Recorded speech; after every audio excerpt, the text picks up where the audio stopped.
তোমাকে আর ঠকাতে চাই না। ঠকাবা কেন? তোমাকে একটা মিথ্যা কথা বলছি। তাহলে সেই মিথ্যা কথার সত্যিটা এখন বলো। আসলে এগুলো কিভাবে বলবো বুঝতেছি না। কি সমস্যা সেইটা বলো।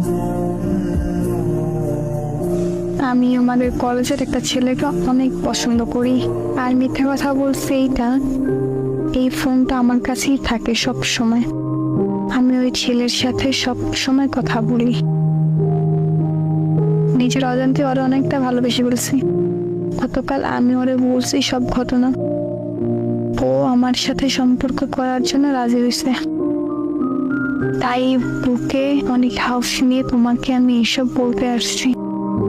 তোমার কথা শুনে হারিয়ে গেছিলাম। এতটা ভালোবাসো আমাকে, ক্ষমা করে দিও আমাকে। একটা কথা কি জানো, মানুষ ঠকিয়ে কখনো ভালো থাকা যায় না। আল্লাহ ছাড় দেন কিন্তু ছাইড়া দেন না। প্লিজ এইভাবে বললো না। আমি এখন তোমাকে কি বলবো সেটাই বুঝতে পারতেছি না। এমনও মানুষ হয়। আচ্ছা, আমার কমতি ছিল কোথায়?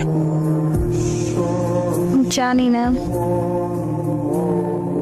তোমার অনেক চাহিদা ছিল যেগুলো আমি পূরণ করতে পারতাম না, সেটাই তো।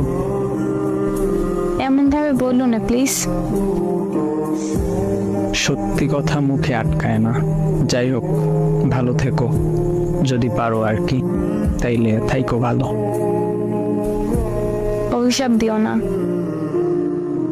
না, দিব না অভিশাপ। আচ্ছা, কিছু বলার আছে আর? কেন, ঘুম আসছো নাকি? তোমার মেসেজগুলো দেখতে এখন অসহ্য লাগতেছে।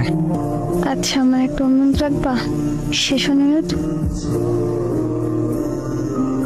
কি বলো? যদি রাখার মতো হয় তাহলে রাখবো।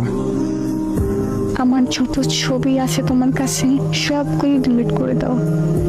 আমার নাম্বারটা ব্লক করে দাও। তুমি কি বোকা? তোমার মনে হয় তোমার ছবি, তোমার নাম্বার আমার কাছে থাকবে? সব মুছে ফেলবো এখনই। আমার শহরে বেঈমান প্রবেশ নিষেধ। Good bye.